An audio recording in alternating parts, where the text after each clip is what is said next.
Hello students, I am Talat Parveen. And I am Chanchala Tiwari. Today you all must be thinking that why both of us are here. Today is a special day, that is why we two are here. And what is the speciality of today's session? As you know that your board exams are coming nearer to you and you must be preparing for it. You must be thinking how to prepare for it. So today we thought, what we have thought?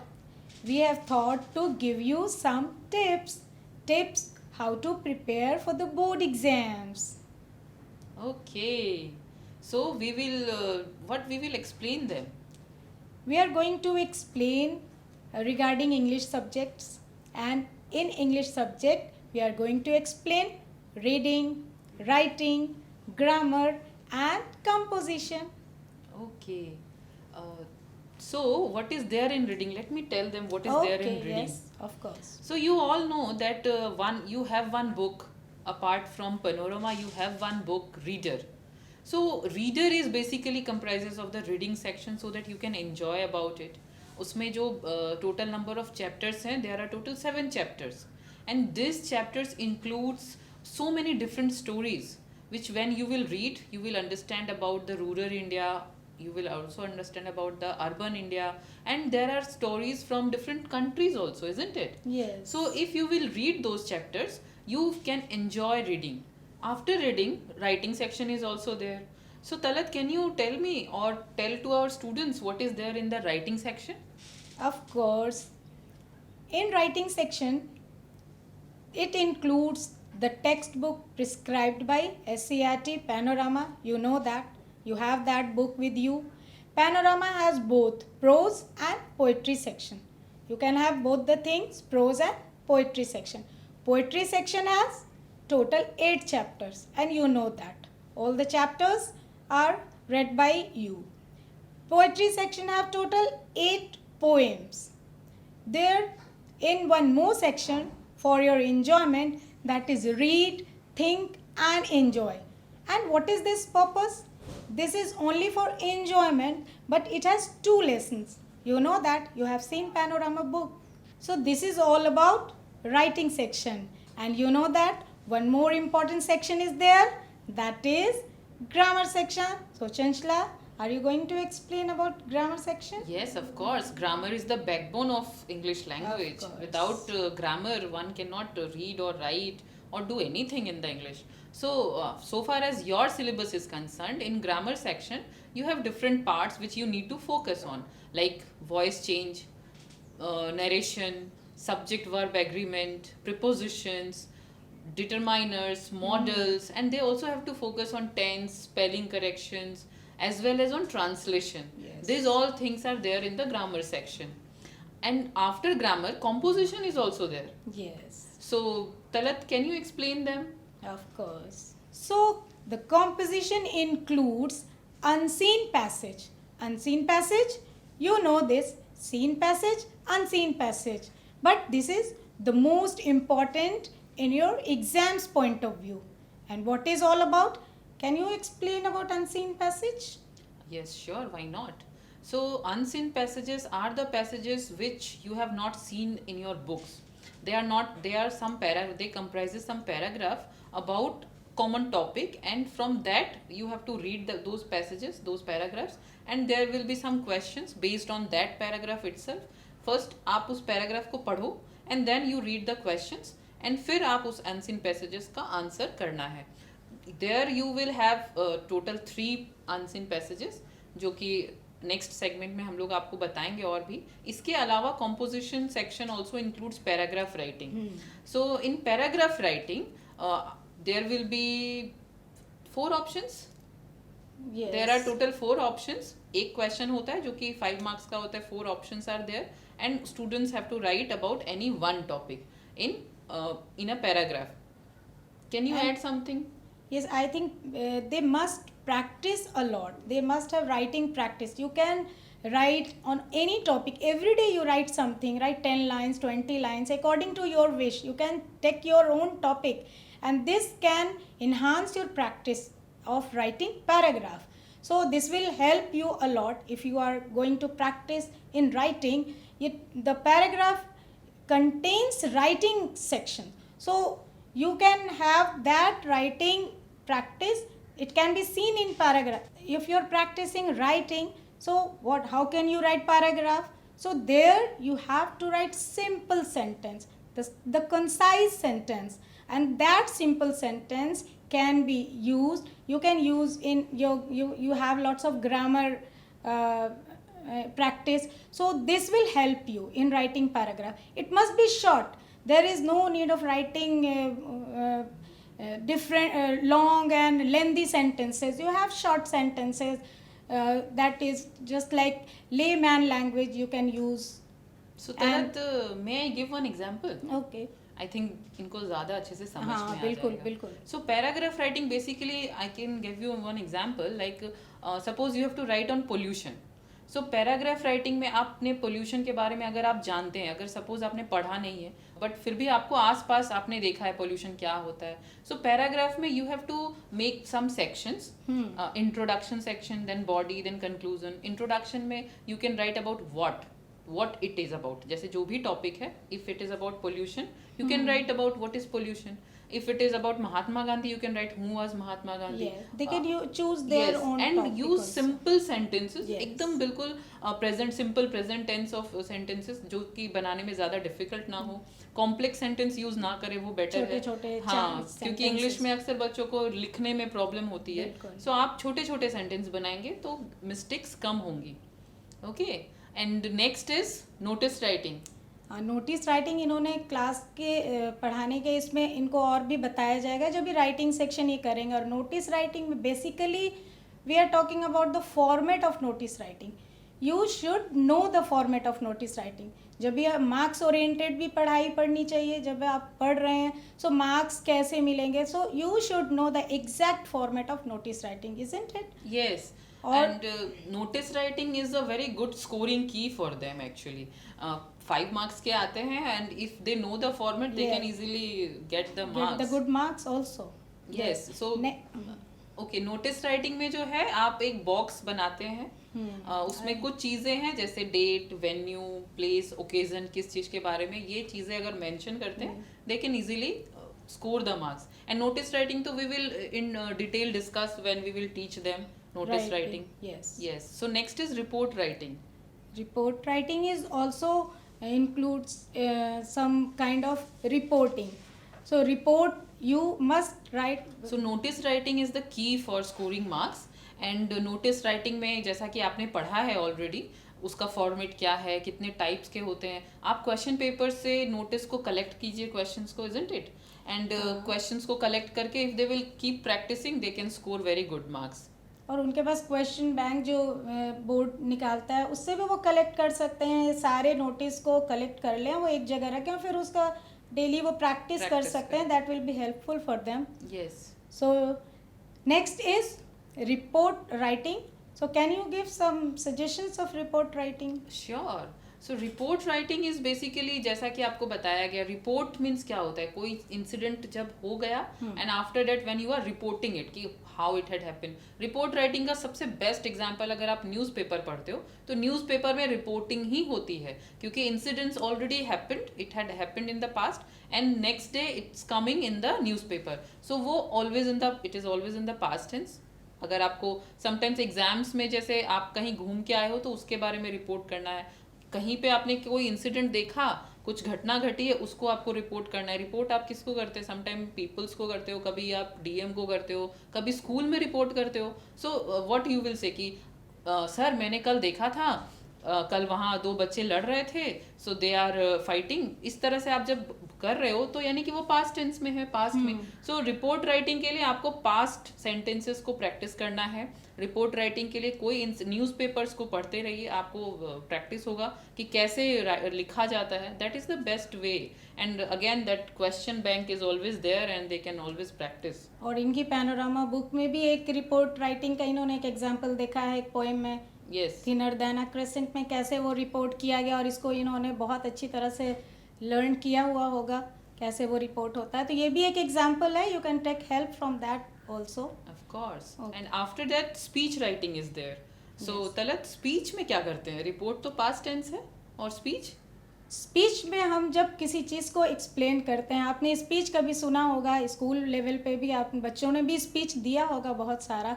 तो speech को हम लोग जब बोलते हैं तो हमारे speech में बहुत ही सिंपल लैंग्वेज में हम लोग उसको शुरू करते हैं। जैसे फॉर एग्जांपल आप शुरू कर रहे हैं कि क्या लेडीज़ एंड जेंटलमैन, या स्पीच में जो चीज़ों को टॉपिक दिया जाता है उस टॉपिक से हम लोग स्पीच अलग अलग तरह से प्रेजेंट किया जाता है। Yes. सो ऑडियंस को ध्यान में रख हाँ। करके किसके लिए आपको स्पीच लिखना है, और वो टॉपिक की वहाँ पे ज़रूरत पड़ती है Yes. कि on which topic you are going to speak. yes, so वो टॉपिक का बहुत ज़रूरी है कि टॉपिक को कैसे एक्सप्लेन and किया speech जाए। should not be very lengthy.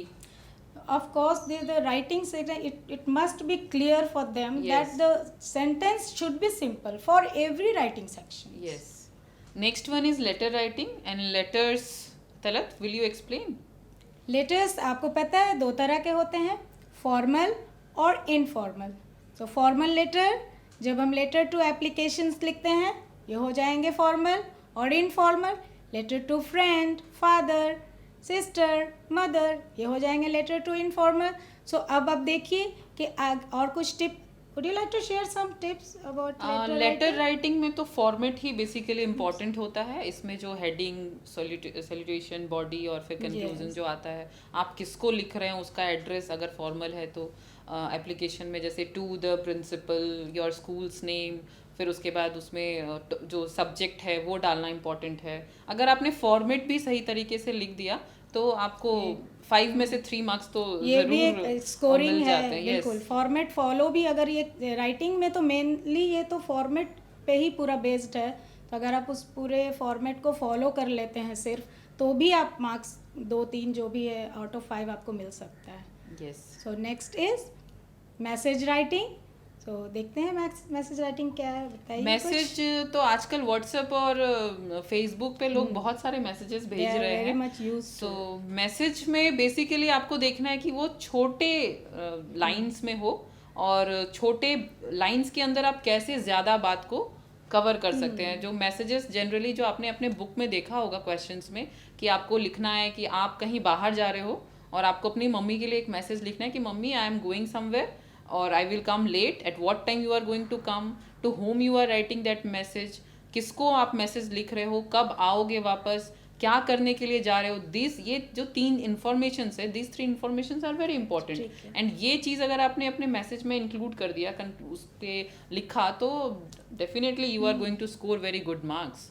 And basically notice और मैसेज में इस चीज़ का ध्यान रखना चाहिए कि लिमिट ऑफ वर्ड्स हैं उसमें। ये नहीं कि आप बस लिखते ही जा रहे हैं, वर्ड्स लिमिट पे ज़रूर ध्यान देंगे इस पे कि हमने जो मैसेज, ओवरऑल हमने जो मैसेज लिखा या नोटिस लिखा वो कितने वर्ड्स में हुआ, है ना। हाँ, ये मैसेज चीज़ जो पे है ध्यान वो रखना। अगर ये अपने मम्मी पापा से या दादा दादी से पूछे तो जो तार भेजा जाता था पुराने हाँ, जमाने में, टेलीग्राम, जो छोटे छोटे जल्दी कोड वर्ड्स में लिख करके भेज दिए जाते थे, Yes. तो उसी तरह मैसेज में भी जो है वो कितना उसको कॉन्साइज कर सके, ये एक खूबी होनी चाहिए कि छोटे सेंटेंस में अपनी बात को रख दे और वो लिख पाए।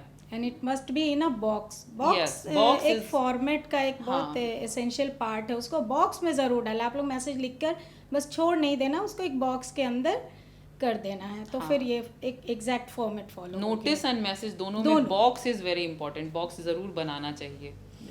So these are the things included in the composition section. Let us see marks distribution कैसे होते हैं। अब बच्चों को हम बता देते हैं। So marks distribution, आप सबको पता है कि जो क्वेश्चन पेपर है इंग्लिश का टोटल 100 मार्क्स का होता है, एंड 100 मार्क्स में से 50 objective and 50 subjective. So objective questions में क्या क्या आते हैं तलत? ऑब्जेक्टिव क्वेश्चंस 50 मार्क्स का जो होता है वो MCQ उसमें इंक्लूड रहता है। उसको एक सीक्वेंस में देख लेते हैं कि ये टोटल 50 मार्क्स का होता है, जिसमें 50 क्वेश्चंस होते हैं, यानी नंबर ऑफ क्वेश्चंस कितने होते हैं 50, और वो सब MCQ में होते हैं, यानी आपके पास ऑप्शन होता है ABCD का, you have to choose any one of them. ठीक है, तो फिर एक क्वेश्चन और 4 ऑप्शंस के साथ ये क्वेश्चन 50 क्वेश्चंस होते हैं जो 1-1 मार्क्स के होते हैं। ठीक है, आगे देखते हैं। The questions comprises of both from text book and grammar. अब टेक्स्ट बुक यानी आपका पैनोरामा भी हो जाता है, जिसमें प्रोज पोइट्री भी इंक्लूड है, प्लस वो रीडर बुक, सप्लीमेंट्री बुक जिसको बोल रहे हैं, वो भी बुक हो गया, प्लस ग्रामर हो गया, यानी इनको मिलाकर होता है पूरा 50 क्वेश्चंस। तो क्वेश्चंस फ्रॉम टेक्स्ट बुक वो होता है 30 मार्क्स का, यानी पैनोरामा और रीडर दोनों से मिला के 30 मार्क्स का। तो फिर ये 20 मार्क्स कहाँ गया, तो ये 20 क्वेश्चंस फ्रॉम ग्रामर, यानी 20 मार्क्स का आपको ग्रामर पढ़ना है। 30 नंबर हो गया पैनोरामा से और रीडर बुक से, और 20 हो गया आपको ग्रामर से। सो इस तरह से ऑब्जेक्टिव क्वेश्चंस को हम डिवाइड करते हैं। ओके, एंड इसके बाद जो सब्जेक्टिव क्वेश्चंस है उसमें जो है कॉम्पोजिशन और क्वेश्चंस फ्रॉम टेक्स्ट बुक, ये दोनों चीज़ें इंक्लूड होती हैं, जिसमें कि जो कॉम्पोजिशन है ये इंक्लूड्स 40 मार्क्स का कॉम्पोजिशन एंड 10 मार्क्स का क्वेश्चंस फ्रॉम टेक्स्ट बुक होता है। जो कॉम्पोजिशन है उसमें जो अभी अभी हमने डिस्कस किया था, नोटिस, पैसेज, राइटिंग सेक्शन में जो लेटर, रिपोर्ट राइटिंग, ये सारे क्वेश्चंस ऑप्शंस में होते हैं। हर एक क्वेश्चन का दो दो ऑप्शन होता है। जैसे नोटिस के साथ अक्सर रिपोर्ट ऑप्शन में होता है, फिर लेटर में फॉर्मल और इनफॉर्मल ऑप्शन में होता है, और उसके बाद पैसेज जो होता है वो 3 पैसेजेस होते हैं, 2 प्रोज के होते हैं और एक जो है वो पोइट्री सेक्शन का होता है। जो 2 अनसीन पैसेज जो प्रोज होते हैं वो आपके 14 मार्क्स के होते हैं, 7 मार्क्स का एक और 7 मार्क्स का एक। उसमें 3 क्वेश्चंस 3-3 क्वेश्चंस करके होते हैं, और जो पोइट्री सेक्शन है उसमें 3 क्वेश्चन होते हैं, 2-2 मार्क्स के, 6 मार्क्स के होते हैं। और जो बाकी 10 मार्क्स का है वो टेक्स्ट बुक से, पैनोरामा से होता है। उसमें आपको टोटल 8 नंबर ऑफ क्वेश्चंस होंगे, और 8 क्वेश्चंस में से आपको कोई 5 क्वेश्चन इनको करना होता है, जिसमें से आपके रीडर से भी कुछ 2 क्वेश्चंस होते हैं, और जो प्रोज और पोइट्री है उससे टोटल बाकी के 6 क्वेश्चन होते हैं, जिसमें 3 प्रोज से और 3 पोइट्री से होते हैं। तो ये टोटल मार्क्स डिस्ट्रीब्यूशन है। अब तो डरने की बिल्कुल भी ज़रूरत नहीं है, ये बिल्कुल क्लियर इनको हो गया है कि ये सेक्शन किस तरह से डिवाइड किया गया है। तब जो ये एग्ज़ाम फोबिया है वो थोड़ा कम होता जा रहा है, लग रहा है लोगों का। सो ये जो ऑब्जेक्टिव क्वेश्चंस होते हैं टोटल आपको मिले होते हैं 60, और 60 में आपको करने हैं सिर्फ 50, यानी आपके पास यहाँ पे भी चॉइसेस हैं कि आप कोई भी 10 MCQ टाइप जो क्वेश्चन है वो आप छोड़ सकते हैं ना। ये इनके लिए आसान भी है, और आपके पास एक फैसिलिटीज़ भी हो गई कि अगर कोई पोर्शन आपका बहुत ज़्यादा कंप्लीट नहीं है, कुछ है, तो आप 10 क्वेश्चंस का तो ऑप्शन मिल ही रहा है कि आप छोड़ सकते हैं। यानी 60 में से 50 ही तो करने हैं, और वो सभी किस फॉर्म में है, मल्टीपल चॉइस क्वेश्चंस के फॉर्म में, यानी आपको ABCD का ऑप्शंस भी दिया जा रहा है, और आप तो स्टोरी और पोएम जो भी आपने पढ़ा है उसमें से ABCD आप चूज़ करके एक लिख सकते हैं। ये बहुत ही आसान तरीका है, किसी भी इसमें मार्क्स को गेन करने का नहीं, वो MCQ से ले सकते हैं। और क्वेश्चंस जो होते हैं वो आपके टेक्स्ट बुक और ग्रामर दोनों से इंक्लूड होते हैं, यानी टेक्स्ट बुक से अगर 30 मार्क्स का क्वेश्चंस आ रहा है तो ग्रामर से सिर्फ 20 मार्क्स का क्वेश्चन है, तो ये हो गया 50। फिर 10 जो आपके पास ऑप्शन है वो ग्रामर और बुक को मिला के, यानी आपके पास बहुत सारे ऑप्शन है वो 10 क्वेश्चंस को छोड़ देने का, यानी मार्क्स ओरिएंटेड ये 50 मार्क्स है, आपको 60 में 50 तो आने ही आने हैं, और आप लाएंगे भी क्योंकि आपको ऑप्शंस दिया हुआ, और MCQ टाइप में इतने सारे ऑप्शंस। सो मार्क्स ओरिएंटेड आपके लिए ये ऑप्शन है MCQ का। तो बच्चे तो अब बिल्कुल भी एग्ज़ाम से नहीं डरने वाले हैं, क्योंकि इनके पास तो MCQ की बेहतरीन चॉइस आ गई है कि 60 में से 50 ही इन्हें करना है। बिल्कुल, पहले ये ऐसा नहीं था, पहले नहीं, सिर्फ पहले 50 नहीं था, क्वेश्चंस होते थे और 50 के 50 इनको और अटेम्प्ट नए करने थे। पैटर्न में ये जब इंक्लूड हुआ तो ये इनके लिए बेहतरीन मौका है कि इसको वो अवेल करें। और इस MCQ का फ़ायदा क्या है? फ़ायदा ये है कि अगर आपने बहुत अच्छे से डिटेल में स्टोरी पढ़ी है और पोएम पढ़ी है तो 50 के 50 मार्क्स आपके हैं, जिसमें गलत होने के चांसेस बहुत कम हैं, और अगर आपने गलत कर ही दिया तो फिर तो वो मार्क्स बिल्कुल भी नहीं मिलेंगे। सो बहुत ध्यान से आपको एक एक स्टोरीज़ और पोएम को इनको पढ़ना होगा, पूरे सिलेबस को देखना होगा, तो फिर ये MCQ में ये सॉलिड 50 मार्क्स लेकर आएंगे। बिल्कुल, टाइम भी बहुत रहता है, बहुत 50 क्वेश्चन के लिए इनके पास 1 आवर का टाइम होता है। हाँ, पहले इनको MCQ ही अटेम्प्ट करना होता है एग्जाम्स में, और सब्जेक्टिव में आपके पास ये ऑप्शंस नहीं है, क्योंकि आप उसको लॉन्ग क्वेश्चंस का जब आंसर करते हैं तो कुछ ना कुछ इधर उधर मिस्टेक होता है, पर MCQ में ऐसा नहीं है, आपके आंसर्स आपके पास हैं, बिल्कुल सामने दिख रहे हैं, बस you have to tick one and get good marks. So इसमें जो है मार्क्स तो ओरिएंटेड हैं ही, ये मार्क्स गेन कर सकते हैं, और इसमें भी डिस्ट्रीब्यूशन है। टोटल 50 मार्क्स के जो ऑब्जेक्टिव है इसमें 30 मार्क्स टेक्स्ट बुक से होते हैं, टेक्स्ट बुक में पैनोरामा और रीडर दोनों को लेकर के, और बाकी के जो 20 मार्क्स है वो ग्रामर के क्वेश्चंस होते हैं। और ग्रामर के क्वेश्चंस में क्या क्या इंक्लूड होते हैं, सो ग्रामर में भी इसमें आपको ऑप्शंस हैं जो इंक्लूड है, वॉइस चेंज आता है, नरेशन है, प्रिपोजिशन है, फिर सब्जेक्ट वर्ब एग्रीमेंट है, ट्रांसलेशन भी इसी में है, 5 मार्क्स का ट्रांसलेशन और है। स्पेशली वो स्पेलिंग करेक्शंस के लिए तो इनके पास कितना अच्छा ऑप्शन है, बुक्स के से हेल्प लेकर वो स्पेलिंग करेक्शन कर सकते हैं, वो इनका परफेक्ट MCQ जाएगा गुड मार्क्स के लिए। यस, तो 3 मार्क्स का वॉइस चेंज, 5 मार्क्स का ट्रांसलेशन, 3 मार्क्स नरेशन पे, फिर उसके बाद 3 marks subject verb agreement, yes 3 marks आपका वॉइस पे जा रहा है। तो इस तरह से 20 मार्क्स के ग्रामर सेक्शन से क्वेश्चंस आते हैं, और बाकी 30 मार्क्स जो है वो आपके टेक्स्ट बुक से, पैनोरामा और प्रोज, पोएट्री, रीडर तीनों को मिला करके उससे आपके 30 मार्क्स के क्वेश्चन है। तो ये प्लस 10 ये तो 50 हुए, 30 प्लस 10 भी इसी में इंक्लूड है कि वो उसमें और बढ़ाकर 2 रीडर से, फिर 2 ग्रामर से और क्वेश्चंस उसमें ऐड होते हैं, तभी तो वो पूरा 60 मार्क्स के होते हैं। सो ये सारे मार्क्स डिस्ट्रीब्यूशन थे, और आपको पता चल गया अभी कि बेसिकली जो है टोटल 100 मार्क्स के क्वेश्चन है, 50 सब्जेक्टिव, 50 ऑब्जेक्टिव में भी 30 from the text book, 20 from grammar section, and जो सब्जेक्टिव पेपर है उसमें 40 कंपोजिशन, 10 जो है वो आपका प्रोज से है। प्रोज में भी 8 क्वेश्चंस होते हैं जिसमें 5 इनको अटेम्प्ट करने हैं, वहां भी they are having so much options, and 2 marks के क्वेश्चन से कोई टीचर मार्क्स काटता नहीं, अगर आपने सही से लिखा है तो 1.5 तो पक्का देते हैं, अगर थोड़ा बहुत भी आपने गलती किया है तो फिर 2 मार्क्स फुल मार्क्स भी देते हैं, अगर गलती नहीं किया है तो। लोग कोशिश करते हैं हम लोग कि मार्क्स आपको मिले अच्छे से, तो आपको बस चैप्टर्स को अच्छे से इनको पढ़ना है। सो अब हम लोग इनको कुछ टिप्स बता देते हैं कि कैसे ये प्रिपेयर कर सकते हैं, ये जो मार्क्स डिस्ट्रीब्यूशन दिया और क्वेश्चंस है इसको प्रिपेयर कैसे करना है। सो सबसे पहले इन्हें क्या करना चाहिए? Let's share some tips. और मुझे लगता है सबसे पहले इन्हें जो प्रीवियस ईयर्स के कुछ क्वेश्चंस हैं, अगर ये 5 साल के या 10 साल के ये कलेक्ट कर लेते हैं, सो ये इनके लिए बहुत हेल्पफुल होगा from examination point of view, कि you have to collect the questions of previous years. तो वो क्वेश्चन कलेक्ट कर लीजिए, उसको कॉपी में नोट डाउन कर लीजिए, आप नोटिस को एक जगह रख लें या ग्रामर को एक जगह वो इसकी कॉपी बना लें। तो इस तरह से आपके लास्ट ईयर के और उसके भी पहले साल के जो भी क्वेश्चंस है वो आपको बहुत हेल्प करते हैं कि आखिर इसका पैटर्न क्या आता, कैसे, या बार बार कोई क्वेश्चन रिपीट हो रहा।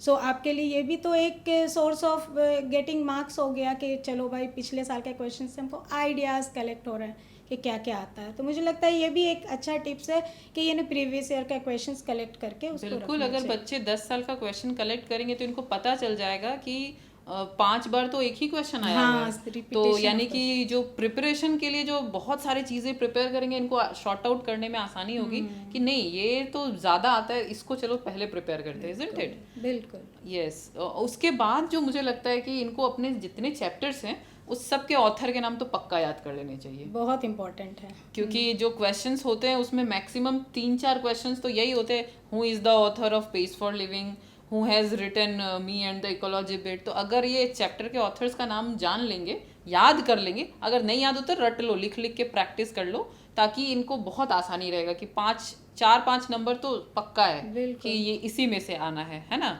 3-4 क्वेश्चंस तो हर बार आते हैं राइटर के और पोइट के नाम के, तो अगर ये अपने बुक का कंटेंट पेज देखेंगे तो वैसे ही इनको याद हो जाएगा, 3 से 4 बार बस रिवाइज कर लें उस चीज़ को। बिल्कुल।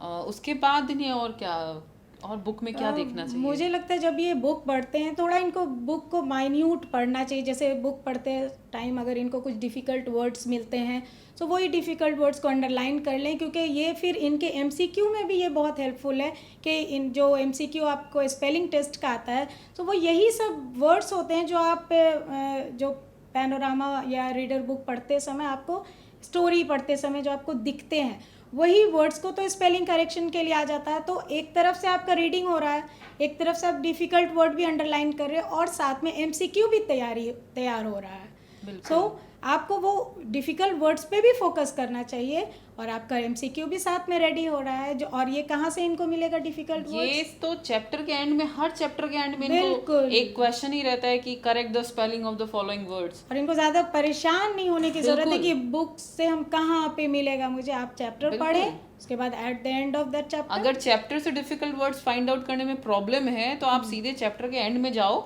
उस सेक्शन के सारे वर्ड्स जो हैं वो एक जगह लिख के याद कर लो। हर चैप्टर्स में 6 और 7 वर्ड दिए हुए हैं, आप करेक्शन कर लो और फिर आपके लिए वो आगे फिर काम भी आने वाले हैं, तो व्हाई नॉट। व्हाई नॉट, बिल्कुल। यस। और फिर पैराग्राफ राइटिंग जो एक बहुत इंपॉर्टेंट बहुत एस्पेक्ट है, ज़्यादा। क्योंकि paragraph writing not only from exam point of view, और पैराग्राफ जो 5 मार्क्स का है, अगर आप पैराग्राफ लिखना सीख जाओ तो ये उनको लेटर में, नोटिस में, रिपोर्ट में, स्पीच में, मैसेज में, क्योंकि पैराग्राफ में आप क्या करते हो, आप सेंटेंस बनाते हो, लिखते हैं। सेंटेंस अगर बनाना सीख गए आप और सेंटेंस आपने सही से लिखा तो सेंटेंस ही तो लिखना है सब में।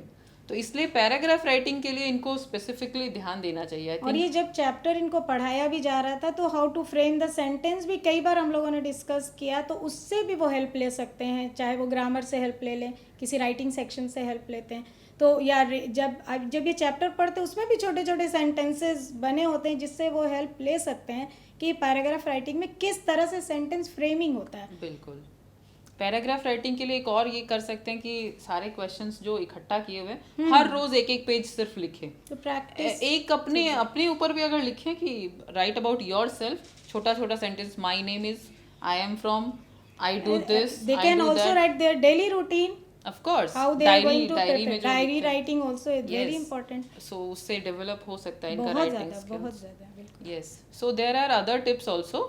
सो पैराग्राफ के साथ साथ जो है जब प्रोज की बारी आती है तो प्रोज में इनको क्या करना होता है, इनको एक्चुअली मुझे जो लगता है कि किसी भी स्टूडेंट को क्या करना चाहिए, अगर क्योंकि हम जानते हैं कि हमारे बच्चे जो हैं वो इंग्लिश में थोड़ा इनको डिफिकल्ट लगता है, Yes. तो इनको कैसे वो पढ़ के कैसे निकालना है वो इनको सीख लेना चाहिए कि मेन स्टोरी लाइनअप ये जान ले कि स्टोरी का मेन कैरेक्टर कौन है, जो स्टोरी है उसका बैकग्राउंड क्या है, मेन इंसिडेंट्स क्या है। जैसे कि जो very first chapter page for living, उसमें जो आपने जो और ये जो फर्स्ट पैराग्राफ में इनको एक स्टोरी लाइन मिल जाती है उसमें कि चीफ कैरेक्टर कौन है और उसके साथ क्या क्या इंसिडेंट्स हो रहे हैं, अगर वो उसको भी कलेक्ट कर लेते हैं तो उनके लिए एक अच्छा स्कोप है। बिल्कुल, हर चैप्टर का ये एक बना ले कि इस चैप्टर का ऑथर ये है, इसमें ये कैरेक्टर्स हैं, इसमें मेन स्टोरी लाइनअप ये है, तो एक इनका खुद का नोट्स बन जाए। और जो शॉर्ट क्वेश्चन, ऑब्जेक्टिव क्वेश्चंस आते हैं वो इसी में से आते हैं तो बिल्कुल इनको बहुत आसानी से ये इस चैप्टर्स को कर सकते हैं। मतलब ये स्टोरी जब पढ़ते हैं तो उसको एक समराइज करने का एक ढंग सीख लें तो ये लिखने की भी हैबिट डेवलप हो जाएगी, जो इनको राइटिंग सेक्शन में भी हेल्प करे, प्लस इनके लिए आसान होगा स्टोरी को जल्दी समझना। एक समराइज समअप करने का ढंग वो खुद से बना ले, खुद से लिखना शुरू करे, एक बार गलत होगा, 2 बार गलत होगा, बट वो फिर आ जाएगा, आपके वो हैबिट में आ जाएगा। तो इस चीज़ का बहुत ध्यान रखें, रीडिंग प्रैक्टिस और राइटिंग प्रैक्टिस दोनों होगा। रीडिंग आपके लिए बहुत हेल्पफुल है क्योंकि वो छोटे छोटे क्वेश्चंस जो आएंगे वो आपको रीडिंग देखिएगा, जब आप पैसेज पढ़ेंगे स्टोरी के तो वो बहुत हेल्प करे, आपको सडनली याद आएगा अरे हाँ ये तो वहाँ मैंने पढ़ा था। सो इसीलिए मैं हमेशा ये बात करती हूँ कि develop the habit of reading. Writing के लिए भी यही छोटे छोटे जो सेंटेंसेस आप स्टोरी से पॉइंट आउट करते हैं वो आपको राइटिंग सेक्शन में भी हेल्प करते हैं। सो यहाँ पे मेरे ख्याल से मेरी तरफ से यही 2 पॉइंट यूज़ होगा कि राइटिंग और रीडिंग पे ये थोड़ा काम करें बच्चे। और एक्चुअली आप जिस चीज से जितना भागते हो ना वो आपको उतना ही और डराता है। बिल्कुल। तो अगर आपको लगता है कि अगर हम लिखेंगे कुछ गलत हो जाएगा, हम पढ़ेंगे प्रोनाउंसिएशन गलत हो जाएगा, हमें नहीं आएगा पढ़ने, तो वो और आपके लिए एक डिस्टेंस आप क्रिएट करते हो उसके साथ और डरावना हो जाता है। तो उसके साथ आपको लड़ना पड़ेगा। तो कैसे लड़ोगे? तो रोज लिखो, रोज पढ़ो, तो उससे आपका वो स्ट्रांग हो जाएगा। क्योंकि इंग्लिश जो है वो ऐसा तो नहीं है कि आप सिर्फ क्लास 10th में अभी 1 साल पढ़ोगे उसके बाद आपको छोड़ देना है और ये भूत भाग जाने वाला है। ये भूत और जोर से पकड़ के आता है। बिल्कुल। इनफैक्ट जब 11th में जाएंगे तो इनको बहुत तेज पकड़ता है। अगर आप साइंस स्ट्रीम लेते हो तब तो कस के दबोचने वाला है, तब आप पूछते फिरोगे ये वर्ड कहाँ से आ गया, हमने तो पढ़ा ही नहीं था। फिर पता चलेगा क्योंकि जो साइंस के अच्छे अच्छे बुक्स है वो सारे इंग्लिश में होते हैं। तो फिर तो आपको इंग्लिश इज अ लैंग्वेज, ये सब्जेक्ट मैथ्स की तरह नहीं है कि कुछ समय के बाद चला जाने वाला। नहीं, मैथ्स भी नहीं जाता वैसे लाइफ से, लेकिन इंग्लिश जो है वो भाषा है और भाषा हर विषय को पढ़ने के काम आती है। तो आपको जो है आप साइंस लो, आर्ट्स लो, कुछ भी अच्छी बुक्स लो, जो कि मैक्सिमम फॉरेन कंट्री के जो राइटर हैं जिन्होंने अच्छा काम किया है वो इंग्लिश में होता है। तो अगर इंग्लिश अच्छी होगी तो बहुत कुछ इनका अच्छा हो सकता और है। शुरुआत कहीं से होनी चाहिए, हम 9-10 से ही शुरुआत करते हैं भाई, बिल्कुल। हमारी शुरुआत यहीं से होगी, ताकि इंटर में भी अगर ये आगे भी जाएं तो ये सेल्फ मोटिवेटेड रहें कि भाई इंग्लिश के लिए कोई फियर नहीं है, बिल्कुल। हमें इंग्लिश से डर ही नहीं लगता। कुछ बच्चे तो इंग्लिश का नाम सुनकर ही डरने लगते हैं, क्यों बिल्कुल नहीं? हाँ, उनको वो बोला ना मैंने, भूत वो जैसा लगता है। बिल्कुल, वो फियर हटाइए, वो फियर हटाना बहुत जरूरी। और वो फियर कौन हटाएगा? क्या हम हटाएंगे? नहीं, ये आप खुद हटाएंगे। हम तो यहाँ आपको गाइड करने के लिए हैं, और वो फियर हटाने का आपको मैं रास्ता बता सकते हैं, हम दोनों मिलकर। बिल्कुल। लेकिन वो फियर हटाना आपका काम है, और कैसे हटेगा? इन्हीं चीज़ों से हटेगा। इन टिप्स का फॉलो करें ना, और देखें कैसे वो ये स्पेशल भूत भागता है आपके इनको पास। इनके लिए मेरे पास एक बहुत अच्छा एग्जाम्पल याद आ रहा है तलत। बिल्कुल, इन्होंने बिल्कुल, शेयर किया जाए। दंगल मूवी अगर देखा होगा तो उसमें जो उनके पापा हैं वो बच्चों को लेकर के नदी में फेंक देते हैं, बोलते हैं तैरना तुम्हें खुद पानी के अंदर डूब के ही सीखना है, बिल्कुल। अगर खुद नहीं घुसोगे डूबोगे तो नहीं तैर पाओगे। तो उसी तरह से ये इंग्लिश का जो भूत है, ये इनको भगाना तो इनको खुद डंडे इनको खुद मारने पड़ेंगे उसको, बिल्कुल। और वो डंडा इनको पेन से मारना है, अपनी कॉपी पे लिख लिख के मारना है, और वहीं से ये सीख पाएंगे, इजंट इट? तो कैसे लिखोगे? जब लिखने जाएंगे ये बच्चे तो कैसे लिखेंगे? इनको किस तरह के सेंटेंसेस यूज करने चाहिए? अब जब पानी में डुबकी इन्होंने लगा ही दिया, तो कुछ चीज़ें हम शेयर करना चाहेंगे इनके साथ कि जब आप राइटिंग सेक्शन में आपने डुबकी लगाया, या जिस भी तरह से आप उसमें इन कर गए, सो जब डुबकी लगाए तो तैरना खुद ही सीखना है ना, जैसे अभी आपने एग्जांपल देखा। सो आप बिल्कुल सिंपल सेंटेंस यूज़ कीजिए, कोई ज़रूरत नहीं है कॉम्प्लेक्स सेंटेंस सोचने का कि मैं बहुत स्पेशल कोई सेंटेंस लिखने वाला। बहुत ही सिंपल एंड शॉर्ट सेंटेंसेस। छोटा सेंटेंस तो गलती कम होती है, बड़े सेंटेंस में मिस्टेक्स भी ज़्यादा दिखेंगी। नोटिस लिखें आप, लेटर लिखें, पैराग्राफ लिखें, रिपोर्ट लिखें, मैसेज लिखें, स्पीच राइटिंग में भी। इन चीज़ों में सिर्फ एक ही चीज़ आपको हेल्प करेगी, वो है बहुत ही सिंपल सेंटेंस, शॉर्ट सेंटेंसेस। अपनी बात बहुत कम शब्दों में आप कह लें। और जब ये चीज़ें आपको क्यों हेल्प करेंगी? क्योंकि आपके पास है ग्रामर का एक बहुत बड़ा हथियार, और ये हथियार है आपका सिंपल प्रेजेंट टेंस का। तो सिंपल प्रेजेंट टेंस इन चीज़ों को हेल्प करेगा, एक्सेप्ट रिपोर्ट। याद है ना, रिपोर्ट राइटिंग में मैम ने क्या बताया था? मैम बताइए थोड़ा सा पास्ट टेंस यूज करना है। बिल्कुल। और चीज़ें आपको हेल्प करेंगी जब सिंपल प्रेजेंट टेंस में आप छोटे छोटे सेंटेंस यूज़ करिए, और देखिए कितना ब्यूटीफुली आप लिखने लगेंगे। आप खुद सरप्राइज हो जाएंगे कि आज आपने क्या लिखा, और आज से 10 दिन बाद जब आप एग्ज़ाम बिल्कुल करीब आने लगेगा, आप बिल्कुल एग्जाम आपके पास आ जाएगा, तो आप देखेंगे कि आप तो एक्सपर्ट हो चुके हैं। क्या लगता है आपको? बिल्कुल, अगर रोज practice makes the man perfect, of course, and there is no shortcut of hard work ever. हम कितना भी आपको टिप्स दे रहे हैं, लेकिन हार्ड वर्क तो आपको करना पड़ेगा। Hard work plus smart work. ये जो शॉर्ट सेंटेंस वाला है ये स्मार्ट वर्क है। हार्ड वर्क है कि कॉम्प्लेक्स सेंटेंस रटना शुरू करो, लिखना शुरू करो, तो पता चला आ ही नहीं रहे। तो ऐसा नहीं करना है। जो आए, जो आपकी स्ट्रेंथ्स हैं उसको फाइंड आउट कीजिए, उसको और स्ट्रॉन्ग बनाइए। जो मजबूत होता है ना, तो उसको ये नहीं कि छोड़ दो, क्योंकि वो कमज़ोर हो जाएगा फिर। तो दोनों को इनको बैलेंस बनाना है कि जो स्ट्रेंथ है, जो स्ट्रॉन्ग पार्ट है, उसको और प्रैक्टिस करके और स्ट्रॉन्ग बनाना है, और जो वीकर पार्ट्स हैं, जो जिसमें कुछ कमज़ोर, अगर आपको लगता है कि आपका ग्रामर सेक्शन कुछ कमज़ोर है, तो आपको जो टेक्स्ट बुक्स हैं इनके सब चैप्टर्स के पीछे ग्रामर दिया हुआ है, अगर ये उसको बढ़िया से प्रैक्टिस कर ले, सिर्फ उतना भी प्रैक्टिस कर ले, तो आई थिंक बहुत अच्छे नंबर ये स्कोर कर सकते हैं। तो इसमें कोई इनको परेशानी नहीं होगी। नहीं, मुझे नहीं लगता कि अब इनको कोई परेशानी, after listening so many tips. क्या लगता है आपको? और लेट्स मूव ऑन। एक दो कुछ और टिप्स आपको याद है तो कुछ शेयर करें, ग्रामर से या टेक्स्ट बुक से रिलेटेड। ग्रामर से तो मुझे लगता है कि जो ट्रांसलेशन आते हैं आजकल, बहुत आसान भी ट्रांसलेशन आ रहे हैं, जो 5 ऑप्शंस में होते हैं आपको, और साथ साथ सबसे बेनिफिट कि ट्रांसलेशन ऑब्जेक्टिव क्वेश्चंस में आते हैं, और उसमें यानी कि मल्टीपल चॉइस रहते हैं। आपका एक क्वेश्चन, एक सेंटेंस, उसके 4-5 ऑप्शंस, आपको 4 ऑप्शंस देते हैं, तो वो आराम से चूज कर सकते हैं कि इसमें से कौन सा सही सेंटेंस होगा। और ज़्यादा कुछ नहीं है ट्रांसलेशन के लिए। अगर इनके पास 2-4 स्ट्रक्चर को अगर ये फॉलो कर लेते, ट्रांसलेशन तो मेनली स्ट्रक्चर बेस्ड होता है। सो ये ट्रांसलेशन के लिए बहुत थोड़ा सा स्ट्रक्चर आपको देखना, आपको हेल्पिंग वर्ब कहाँ पे लगता है, वर्ब फॉर्म्स कैसे यूज होते हैं, बस यही काफ़ी हो जाएगा।